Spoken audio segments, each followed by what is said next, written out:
Hello again, security and risk community. Welcome to another video tutorial to help you get started and make the best of ServiceNow. My name is Eric Ferron in Santa Clara, California, and my guest for this new episode is Benjamin Forrest. Benjamin is Principal Technical Trainer at ServiceNow, and he's joining us from San Diego. Good afternoon, Ben. Hey, good afternoon, Eric. It's a pleasure to be here. All right. So, Ben, we see quite a few questions in the community forum about UCF. You know, people asking how it works, how it integrates with ServiceNow, some integration issues also, and wanting to know how to make the best of this facility. So, I believe today you're going to help us answer many of these questions. Is that right? That's right. UCF is a really good sort of starting point for a lot of folks on their compliance journey, and they're an important sort of part of this ecosystem. And we really are going to learn a lot, I think, in this section. All right, so let's get started with our usual important set of refreshers, just so that we're all on the same page. So you will remember that we are all on a journey together, a journey to lower risk and higher efficiency and effectiveness. We're starting with the first steps, those that will help you to get to maturity level 1, called basic on this slide, right? We'll soon have more tutorials for our more advanced customers. You will also remember that these first steps to maturity level number 1 are structured in a knowledge framework that we put together for our new customers. At the beginning and in the center of it all, you will find the tutorials that cover all you need to know regarding process and change management, with some important deep dives showing here on the right side. Recently, we added to this framework a technical stream, and today the focus inside of the technical stream is the all-important UCF. That's right. We're going to see how they get to combine with our profiles in that video that you saw with Eric earlier. All right, so to give you guys a little bit of background, the UCF is what we call a common framework, and they've gone through and taken all of our authority documents. So those might be regulatory guidelines, various process docs, and so on. Some federally mandated or government entities such as the European Union or the United States government. Some of them might also be best practice guides as put forward by, say, ISO or NIST. And the Ucf Common Controls Hub is sort of where we're going to grab all of that information, and we're going to be able to, using this hub, which is a software as a service portal, all the data contained in the UCF is made up of citations. So the citations actually are references extracted from the original authority documents, and we then cross-map those to hundreds of other regulations, standards, best practices, and they've gone through and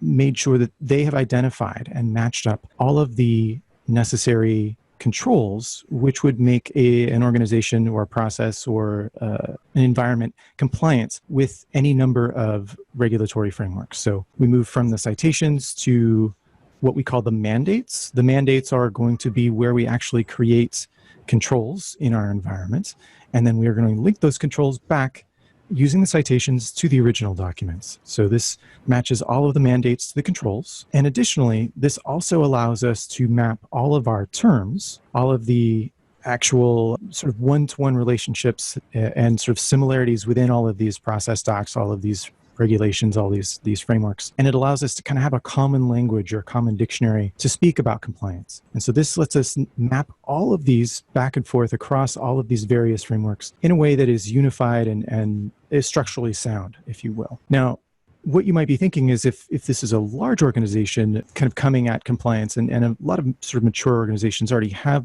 done some of this work, what the UCF allows us to do is kind of take this from an entire industry-wide standpoint across a whole host of different verticals and come together in one sort of common oranges to oranges or apples to apples sort of language. Okay, so I believe now you're going to take us through a demo, right? Correct. Yeah. Let's do my favorite thing and jump right into the platform. I'm going to go into the Unified Compliance Integration. If this isn't installed, well, that's not a big deal. We can actually go into the plugins table, which is going to take us to the store. And if we type in GRC, you'll see if you scroll on down, Compliance UCF, we've got it installed, but if you didn't, you could click install here just to try it out. Now, mind you, you wouldn't want to do that in a production instance until you were ready, but we'll get into that in just a moment. So let's go ahead and jump right back over here to Unified Compliance Integration, and we are going to enable our actual configuration using an API key from Common Controls. And you can see that mine at the moment is empty. That's okay. What we're going to go ahead and do is I've logged into the Common Controls Hub on the UCF. I'll have a link to this in the notes, I imagine. And I'm going to go over to the settings, this little cogwheel, and up here on API Manager, I can go into API keys.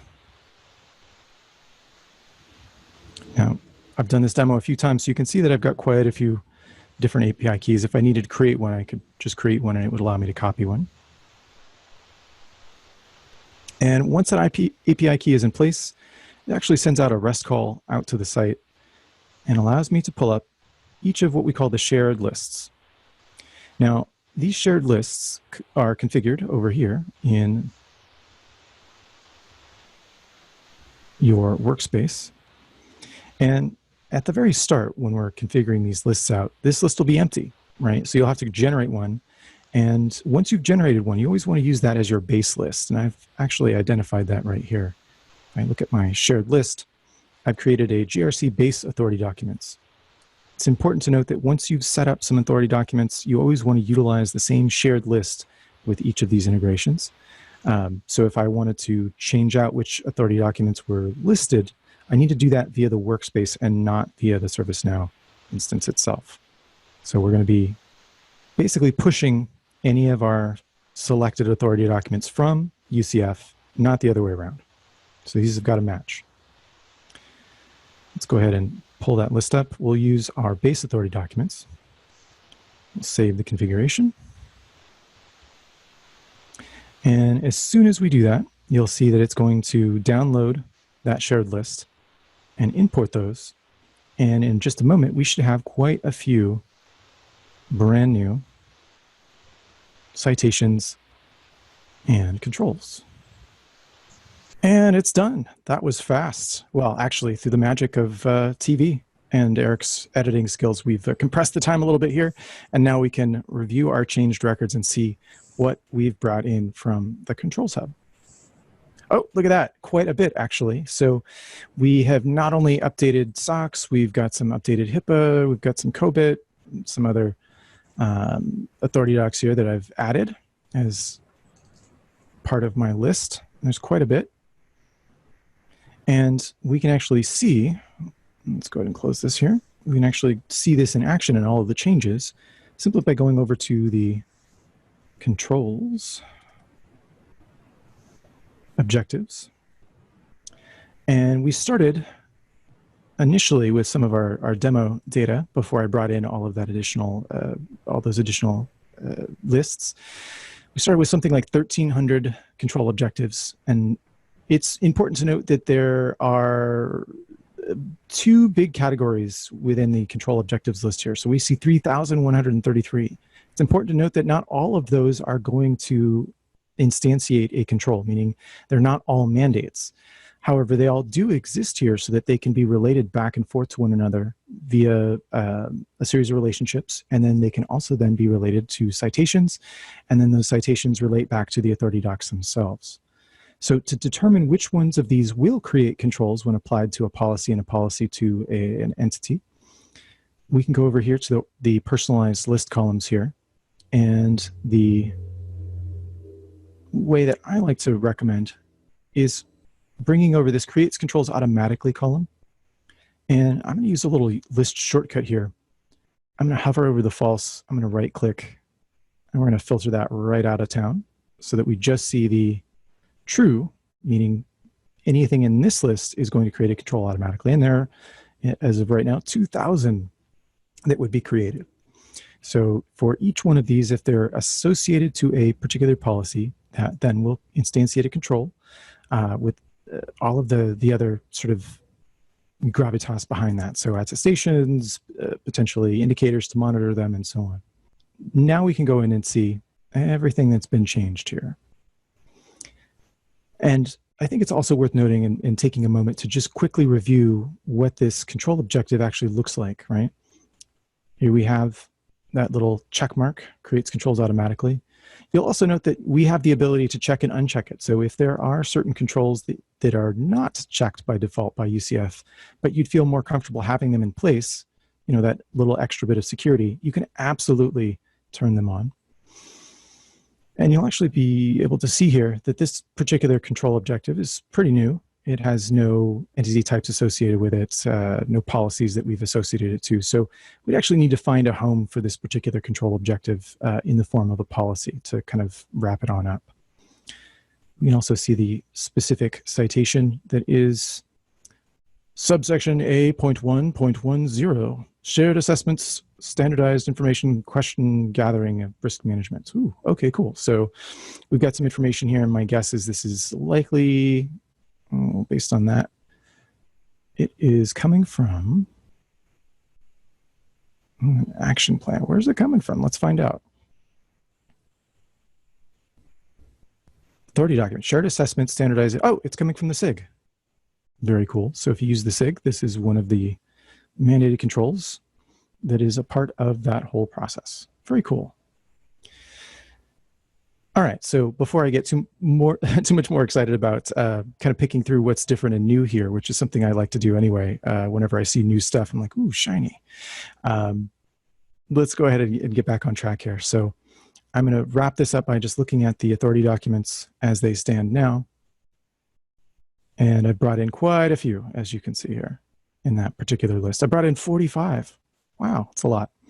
So everything from ISO 2717 to NERC CIP to FINRA to FedRAMP to a whole bunch of other things. So lots of good stuff in here. Oh, I even brought in the Hong Kong Monetary Authority General Principles for Technology and Risk Management. I suppose at one point I was thinking maybe I was going to do some business in Asia. Who knows?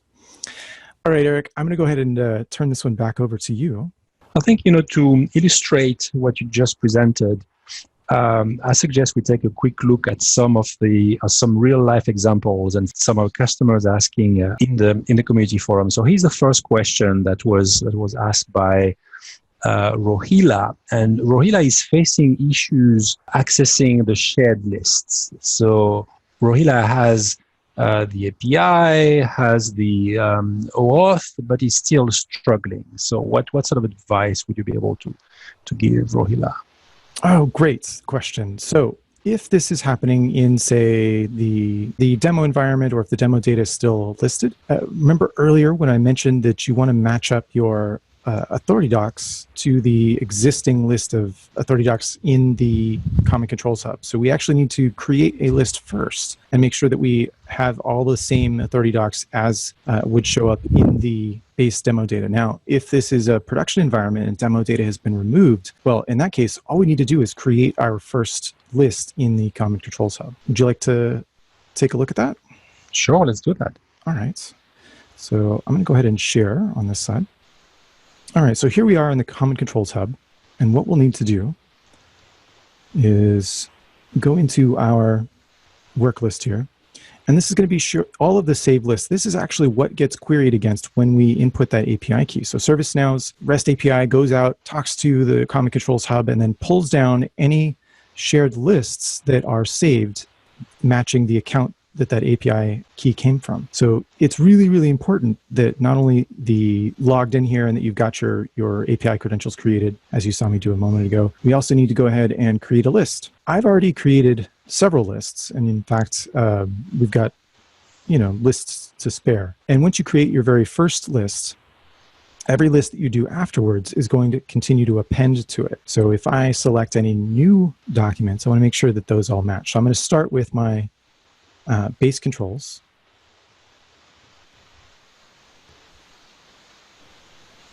And let's use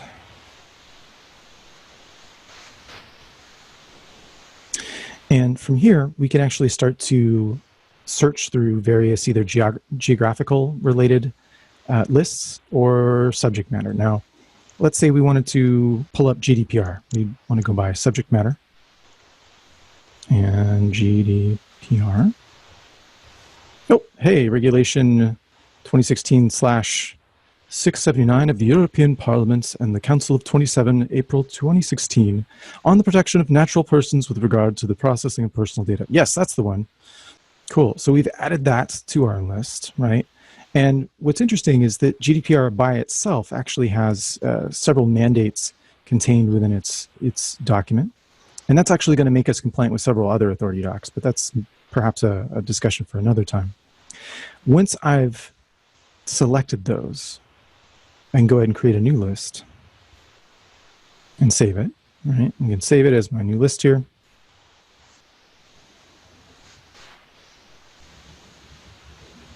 When we go back into our list of our shared list, unless we've renamed it, of course, we can always go in and manage our shared list and rename them if we like.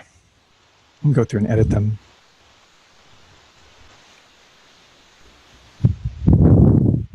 And say critical controls GDPR. Share this list. And we'll update. And now when I go back into the unified compliance integration, we would go to our shared list, pull that up, and voila, we'd have access to that list. Thank you for this, Ben. And for the audience, you have a link to that question and its answers to the community forum at the bottom of the slide here. So the next question is from Shamsher, who is interested in knowing two things. The first one is if UCF offers documents from the OSFI, or the Office of the Superintendent of Financial Institutions. And the second part of his questions is around the controls to see if they're automatically imported along with the authority documents. This is actually a great question, and one that has a two-part answer. For this, we're going to need to go back into the Common Controls Hub once more. If I were to type in the Office of the Superintendent of Financial Institutions, we could search via subject matter, or in this case, perhaps geography. Pull up North America, look in Canada, and see what was available here. And within the Canadian framework here, we've got a limited subset of sort of options. We've got Marketing Association, Office of Privacy, the Parliament. Unfortunately, OSFI is not in there. So if you are not able to find the specific regulatory framework you're looking for, fear not. UCF is starting to socialize a new tool that they've created called Mapper, which allows you to create some relationships between existing pre-mapped guidelines and frameworks and allows you to create references to any compliance framework of your choice. So you would import the original framework, identify the key citations, and then map everything to your list. This is a separate tool and subscription from the Common Controls Hub. You can check it out by signing up for their free trial, just like you could with the Controls Hub itself. And this will integrate with ServiceNow. So that's actually a great question. What this will do is map your new authority documents that you've brought in. It'll map that to your Common Controls Hub, and then ServiceNow pulls all of those controls from the hub. Got it. And perhaps Paul will be the first one to map all of the OSFI controls for us. Yeah. And what about this? The second part of the question around the controls, are they automatically imported along with the authority documents? As a matter of fact, yes. So when you've identified the key mandates, and that's what the Common Controls Hub does by default with all of their pre-mapped authority documents, as you saw earlier in the demo, we can go through and look at all of the control objectives, and any control objectives identified by the creates control automatically. That is basically the ServiceNow nomenclature to identify a mandated control. So any of those would automatically come over when you bring in those authority docs from UCF. Well, thank you for this, Ben. And again, in the PDF version of the slides, you have a link to the community forum question at the bottom of the slides. As a conclusion, what would be your advice for our audience? Why should they do right now if they're interested in trying out UCF in ServiceNow? Great question. And I'm going to answer with my sort of go-tos for most things. One is try jumping into one of our training classes. We actually offer a couple of different levels of training for this topic related to GRC. There's a fundamentals class, which gives you sort of the the end-to-end basics of how the platform works and how we manage risk and compliance and what have you. And then there's also the implementation class, which is quite a bit more advanced, where we dig into some of the nitty-gritty on how to utilize or import or map other frameworks, how to manage some of these scripts, how to automate a lot of these processes. So that'd be my first recommendation. And of course, the main recommendation that I have for just about anything in life is just go try it. Go jump in, mess around until you figure it out. Don't feel like you're going to break things, because we have some personal developer instances just for you. Log into the developer sites, grab an instance, activate the GRC plugins, and go to town. That's my biggest and best recommendation. Additionally, UCF provides free demo accounts that you can try out for a limited time to see how it works, play with the integration, and so on. And in the case of the OSFI question, that might be a really good opportunity to sign up for Mapper as well and see if you can pull all of those things in and make it happen. All right. Well, we are now at the end of this episode. Thank you very much, Ben, for your time. Thank you very much to the audience also for spending this time with us. A couple of reminders before we close. And of course, the first one is that the PDF version of the slides that you just saw will be available in the forum. And should you have any more questions, and I'm sure some of you will, please put them in the Governance, Risk and Compliance forum, where Ben and other ServiceNow specialists will be able to provide you with the appropriate answers. Again, thank you, Ben, and thank you all for listening. Until next time, goodbye.